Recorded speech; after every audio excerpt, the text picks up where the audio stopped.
Assalamualaikum warahmatullahi wabarakatuh.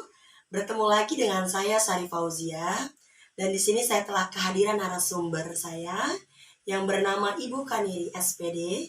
Beliau adalah salah satu kepala sekolah menengah pertama yang ada di Kabupaten Bekasi, dan beliau adalah alumni dari Universitas Negeri Jakarta, jurusan Pendidikan Bahasa dan Sastra Indonesia. Ibu Kaniri, apa kabar?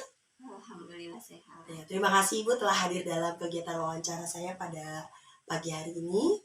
Baik Ibu, topik yang akan kita angkat pada pagi hari ini adalah mengenai pendidikan yang ada di Indonesia. Menurut Ibu, bagaimana kondisi pendidikan yang ada di Indonesia saat ini? Menurut saya untuk pendidikan di Indonesia saat ini, pendidikan di Indonesia itu sangat tertinggal jauh dibandingkan dengan standar pendidikan internasional yang ada di sini. Kemudian Ibu, apa saja yang menjadi faktor penghambat pendidikan yang ada di Indonesia?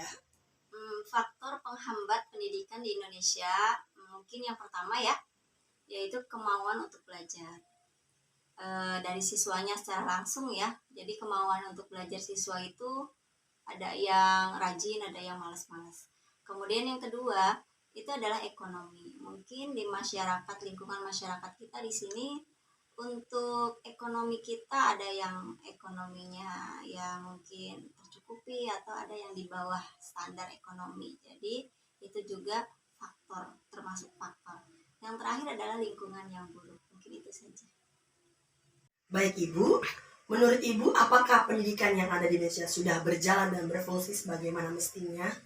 Ya, pendidikan di Indonesia sudah berjalan lancar dan berjalan sesuai dengan fungsinya. Tetapi ada juga anak-anak, sebagian anak di negara kita itu tidak mendapatkan fasilitas yang memadai. Contohnya seperti di daerah-daerah terpencil, mereka banyak sekali yang kurang fasilitas. Misalkan contohnya seperti model COVID seperti kemarin ya, di situ kita membutuhkan internet, tapi di daerah terpencil itu kurang sekali fasilitas internetnya.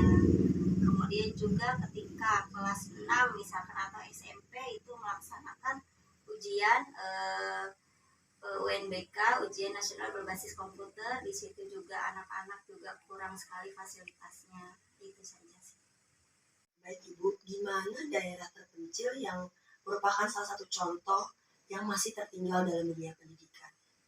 Daerah terpencil yang masih tertinggal ya, yaitu kemungkinan Papua ya.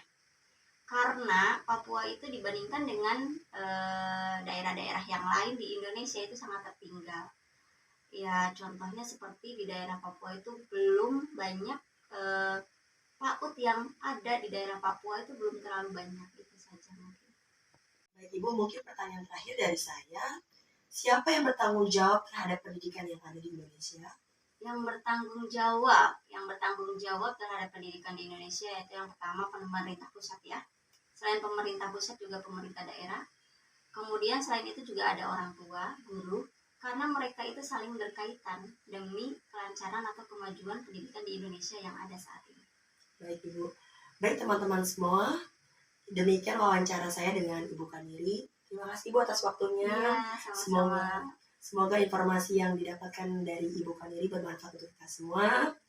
Mohon maaf bila terdapat salah-salah kata dan perilaku. Saya akhiri, wabillahi taufiq wal hidayah. Wassalamualaikum warahmatullahi wabarakatuh.